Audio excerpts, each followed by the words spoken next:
नमस्कार, मैं शीत, स्वागत है उत्तराखंड लाइव में। पहले हेडलाइंस। बरौनी शहर में सीएम धामी ने किया अग्निवीर का कैडसेट संवाद में कहा अग्निवीर की भविष्य सुरक्षा सरकार की जिम्मेदारी। अग्निवीरों से पूछा गया सिंह से सवाल।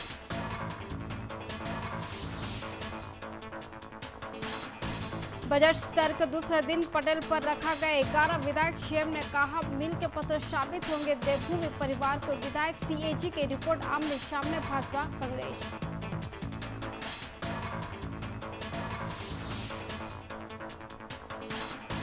बीजेपी विधायक ने दिलीप से उठाया गैरसैंण की मूलभूत सुविधाओं का मुद्दा। कहा जब तक तय जरूरी सुविधा विकसित नहीं हो जाती है गैरसैंण के स्तर में करना बेमानी।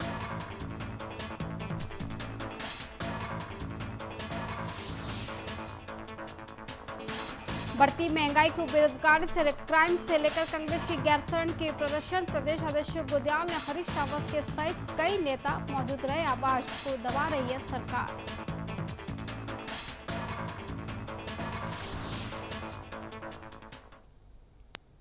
खबरें विस्तार से। भरौनी सैन की आयोजित एक कार्यक्रम के दौरान मुख्यमंत्री पुष्कर सिंह धामी ने अग्निवीर को सीधा संवाद किया। उन्होंने देश की सेवा के लिए चयन और होने पर बधाई दी, शुभकामनाएं दी। यह कार्यक्रम के यूथ फाउंडेशन के द्वारा आयोजित किया गया था। इस दौरान मुख्यमंत्री ने कहा कि उत्तराखंड के वीर भूमि यहाँ के युवाओं के देशभक्ति का जज्बा हमेशा देखने को मिल रहा है। उन्होंने कहा कि अग्निवीर बनकर सेवा करना युवाओं के लिए गर्व की बात है और प्रदेश में नव युवक की इसी भावना के साथ देश की सेवा आगे बढ़ रही है। जी साहब, घर कहाँ है? टीरी गढ़वाल। अच्छा, कितने दिन तैयारी करी अग्निवीर के लिए? 4 महीने साहब। अरे यार, 4 ही महीने करी, हमने तो 4 साल तक तैयारी करी लगातार। 1600 मीटर होती है कि कितनी होती है? जी साहब। कितनी होती? कितना? 1600 मीटर होती है।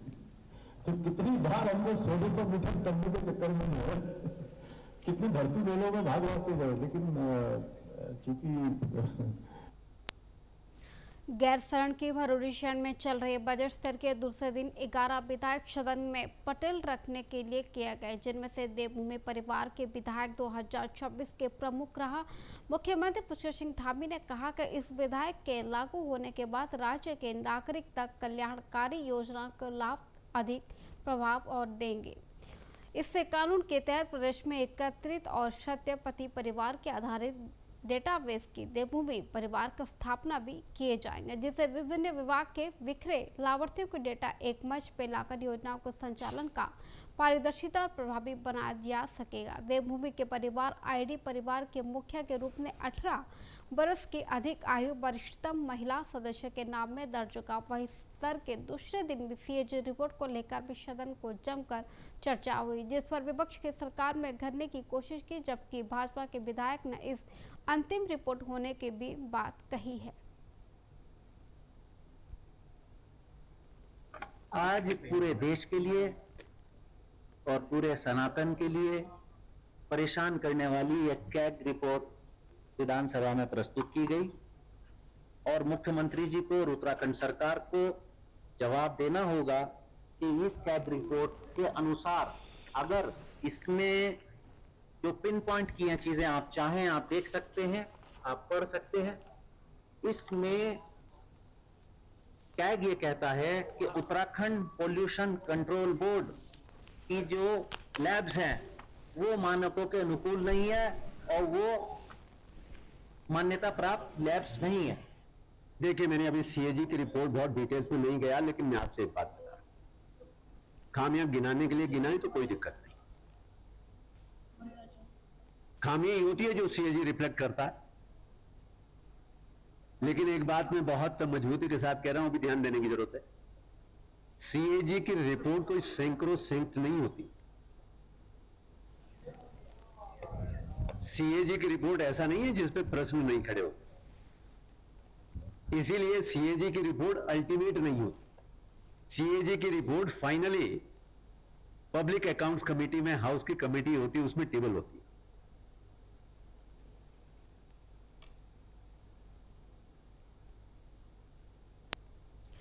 उत्तराखंड के विधानसभा का बजट सत्र दिन गैरसैंण में चल रहा है। सत्र के दौरान भाजपा के विधायक मेहर दिलीप रावत ने गैरसैंण की मूलभूत सुविधाओं को अभाव के मुद्दे में उठाया। उन्होंने कहा कि जब तक ये सभी जरूरी और सुविधाओं के विकसित नहीं हो जाते तब तक नियमित रूप से सत्र को कराना व्यवहारिक नहीं होगा। उन्होंने कहा कि मुख्यमंत्री पुष्कर सिंह धाम में इस दिशा को में लगातार सकारात्मक प्रयास कर रहे हैं, लेकिन अभी कई सुविधाएं जरूरत है। जो उन्होंने भी कहा है कि सभी व्यवस्थाओं को पूरी होने के बाद ही गैरसैंण की स्थायी राजधानी घोषित कर दिए जाएंगे चाहिए। साथ उन्होंने भी विपक्ष को रवैया के सवाल उठाते हुए कहा कि सत्ता के पक्ष सदन की पूरी तैयारी के साथ पहुंच रहा है, जबकि विपक्ष के हंगामा करने में लगा है।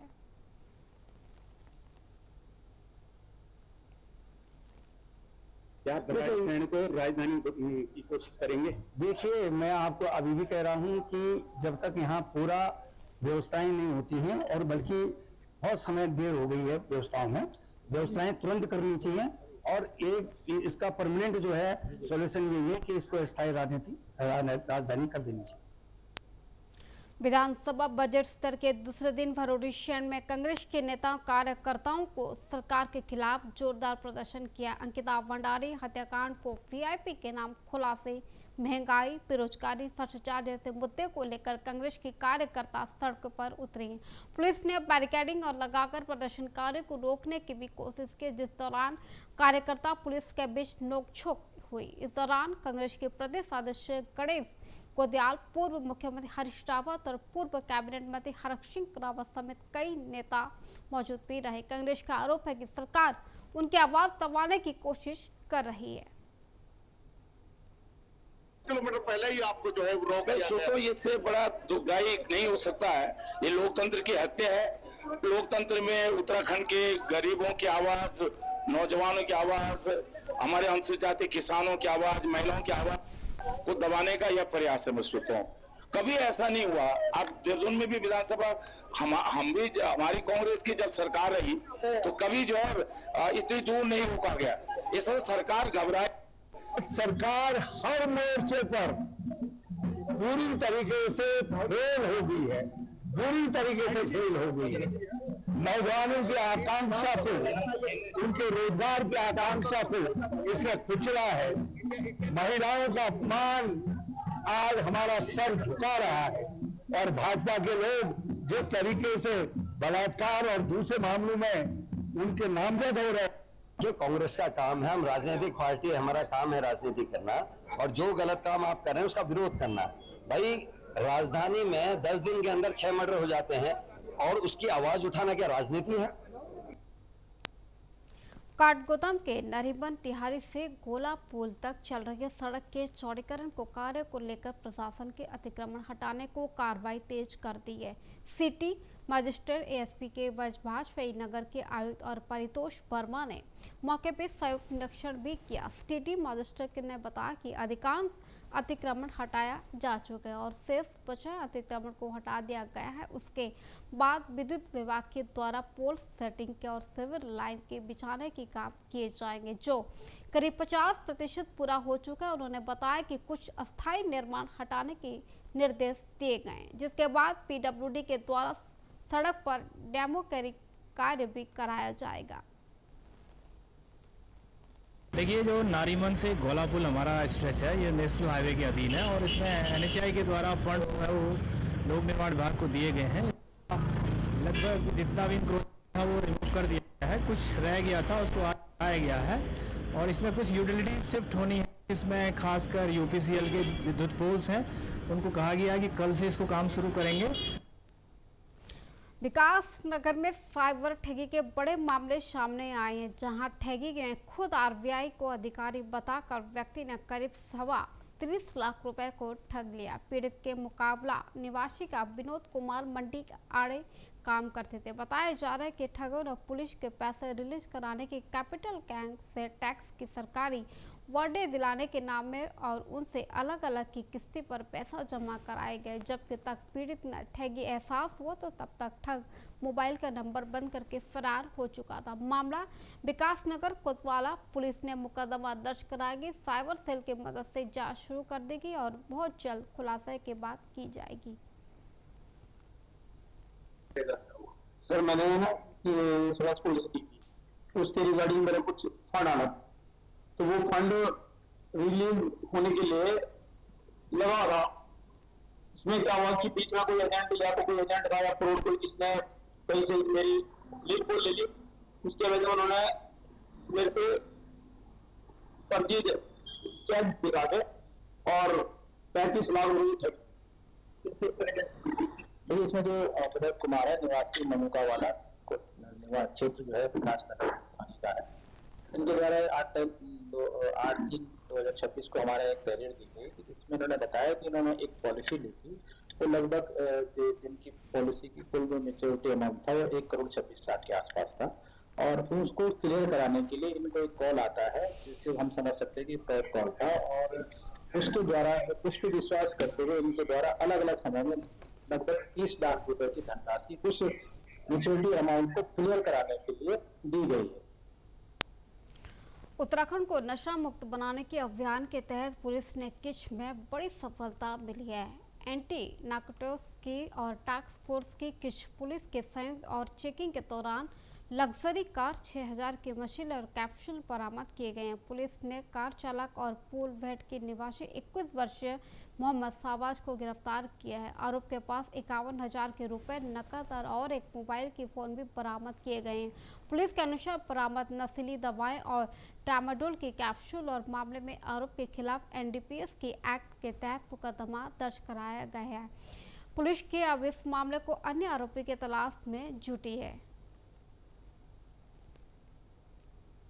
कोतवाली किच्चा क्षेत्र अंतर्गत गिरी चौक के पास में एक लड़का जिसका नाम शाहबाज है, ये रहने वाला सिरोली कला थाना फुलबट्टा के अंदर रहने वाला है, इसकी उम्र 21 साल है। इसके पोजीशन से कुल 6000 ट्रामाडोल कैप्सूल जो 25 डिब्बों में बंद थे वो बरामद हुए हैं। इस लड़के को अरेस्ट किया गया है और मुकदमा पंजीकृत कर इसमें अग्रिम कार्रवाई की जा रही है। इसके द्वारा ये बताया गया कि अपने बड़े भाई रईस अहमद से घर से लेकर आ रहा था, और रईस द्वारा ये बताया गया पूछताछ में कि ट्रामाडोल जो है बरेली से।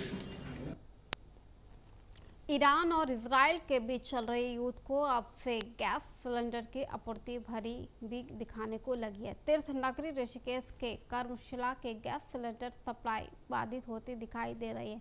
वही घरेलू गैस सिलेंडर की बुकिंग के समय सीमा 15 दिन बढ़ाकर 25 दिन किए जाने की चर्चा भी सामने आ रही है। ऐसे में गैस के उपभोक्ताओं के बीच चिंता माहौल बन गया। जिला के पूर्ति और अधिकारी के अग्रवाल के मुताबिक सरकार को निशा के निर्देश पर LPG सिलेंडर की आपूर्ति प्राथमिकता को और आधार पर तय किया गया, जिसमें से सबसे पहले घरेलू उपभोक्ताओं को रखा गया। इसके बाद ही होटल, रेस्टोरेंट, अस्पताल, स्कूल और छात्रावास के संस्थानों के पिछले 2 महीने से खपत और आधार पर गैस सप्लाई नियंत्रित किए जाएंगे। साथ ही गैस की कालाबाजारी रोकने के लिए भी विभाग के टीम निगरानी बनाए हुए हैं। किसी भी तरह अवैध स्टॉक पाए जाने पर सख्त कार्रवाई की जाएगी। जियोग्राफिकल डिस्क्रिप्शन हुआ है ईरान, अमेरिका और इजराइल का, तो उसमें गैस की आपूर्ति देश में थोड़ा प्रभावित हुई है, जिसको मैनेज करने के लिए भारत सरकार ने प्राथमिकताएं तय की है। तो इसमें सबसे पहली प्राथमिकता घरेलू उपभोक्ताओं को गैस की आपूर्ति समय से मिल जाए। जन समस्याओं को लेकर सामाजिक कार्यकर्ता गणेश भट्ट ने नंगे पांव पदयात्रा लगातार जारी रखी है। 2 मार्च को पिटसैन के शुरू हुई ये पदयात्रा देहरादून और बढ़ रही पदयात्रा के दौरान पीड़ा पहुंचकर उन्होंने जिलाधिकारी से मुलाकात कर अपनी मांग को लेकर ज्ञापन सौंपा। जुड़ेंगे और गढ़वाल से आएगी खुशहाली थीम के तहत गणेश भट्ट ने पौवा ब्लॉक और उप जिला चिकित्सालय में उनकी तहसील की स्थापना, पहाड़ी क्षेत्र में एम्स और अस्पताल खोलने की डाईवाला टोल और टैक्स समापन करने के लिए जंगली जानवर से ही जनहीन और रोकने की मांग भी उठा रहे हैं। नंगे पांव चलने के कारण उनके पैरों की छाले पड़ चुके हैं, लेकिन अपनी मांग पर अड़े हैं। मुख्यमंत्री की मुलाकात से पदयात्रा जारी रखने की बात कर रही है। इस पदयात्रा को लेकर 7 दिलवर सिंह भी नगी पद यात्रा को समर्थन दे रही हैं।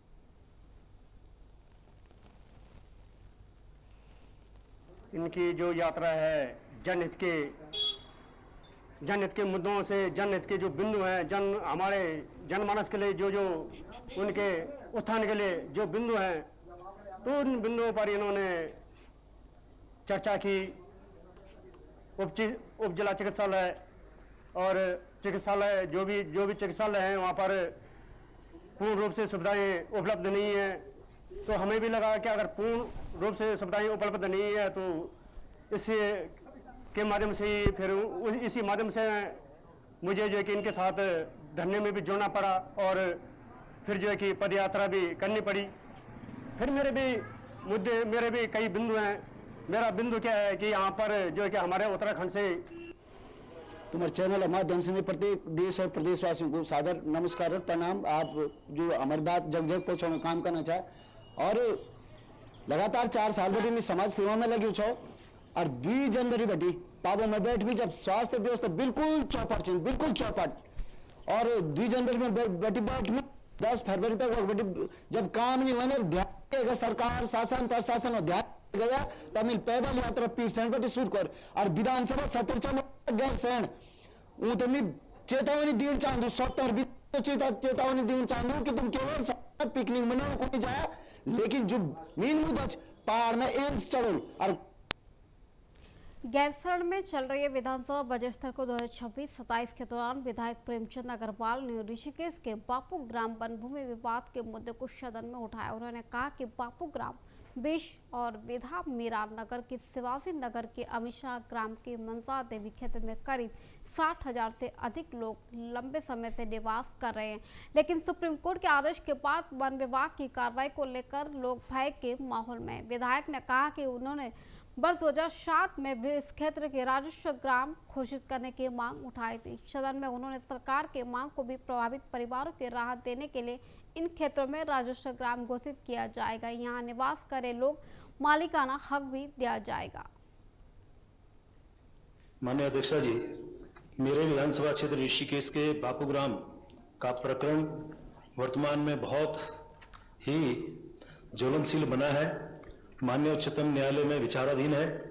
यह ऋषिकेश विधानसभा का हिस्सा है। वर्ष 2018 में इस क्षेत्र को नगर पालिका ऋषिकेश का विस्तार कर नगर निगम ऋषिकेश में सम्मिलित किया गया था।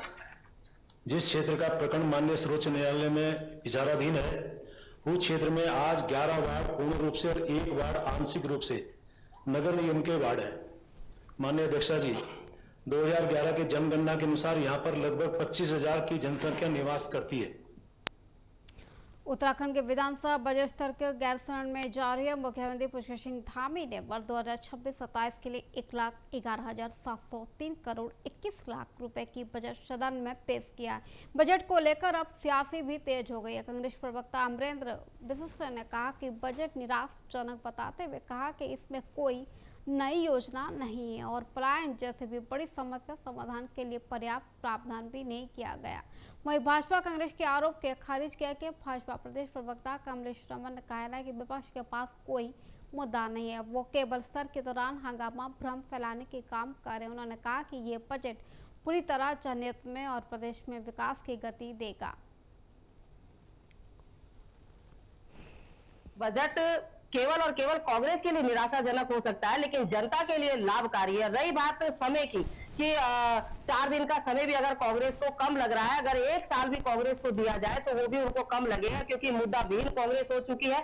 जो लोग पहले दिन ही तख्तियां लेकर के बैठे हो बाहर और सत्र ना चलने दे रहे हो, तो आप समझ सकते हैं जो कार्य समिति की बैठक में हिस्सा ना लेते हो उनके नेता प्रतिपक्ष, तो आप समझ सकते हैं कि वो प्रदेश की नीति और योजनाओं में सक्रिय रूप से कहीं खड़े नहीं होते हैं। और सरकार का जो सत्र चल रहा है, जो सरकार बजट पेश कर रही है, कहीं ना कहीं उसे उसमें बाधा पहुंचाने का काम। आप हाँ उल्लाने के लिए गए हैं केवल गैरसैंण में, आप वहां मौज मस्ती करने के लिए विपक्ष के लोग। अगर सत्र चलाने की बात थी तो 4 दिन पहले सत्र को सुनते और चलाते और अपनी बातों को रखते, अपने मुद्दों को, जनहित के मुद्दों को सुनने के लिए सरकार लगातार जो है उनसे कह रही है कि आप जो मुद्दे हैं आप लाने काम करें, लेकिन मुद्दे कांग्रेस के पास नहीं है। केवल तख्तियां लेकर के हाँ उल्ला मचा करके जो हमारा सत्र चल रहा है उसको बाधित करने का काम कर रहे हैं।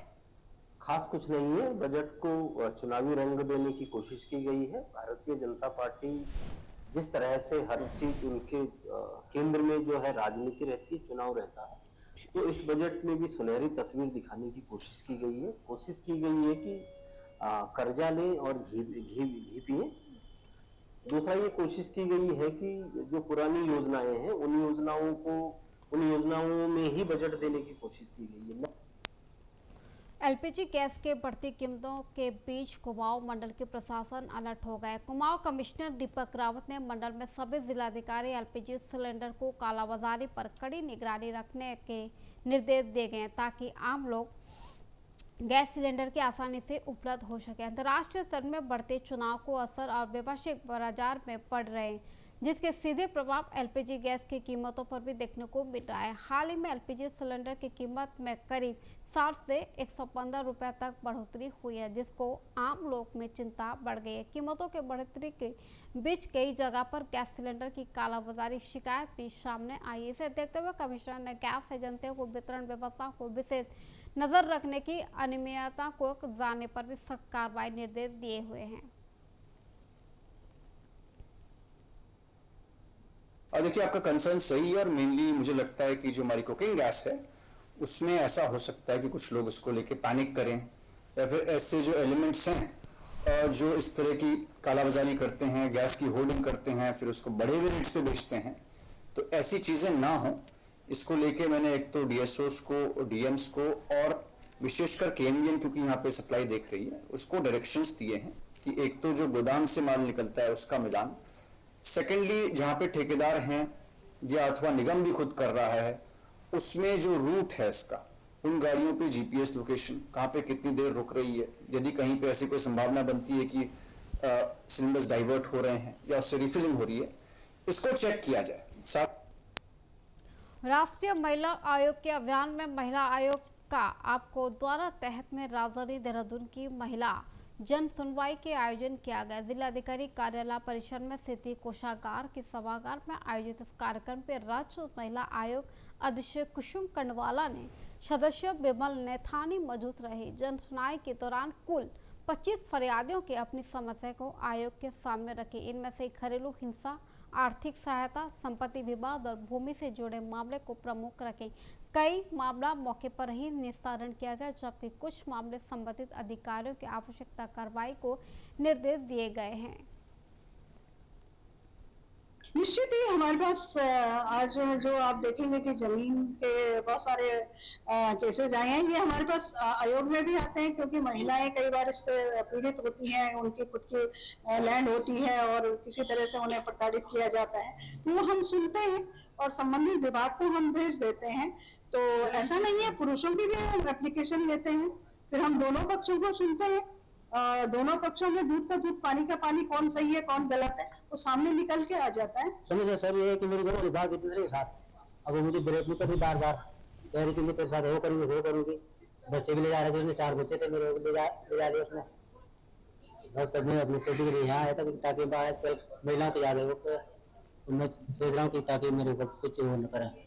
क्या कोई बात रखी आपने, आपकी मांग क्या कुछ?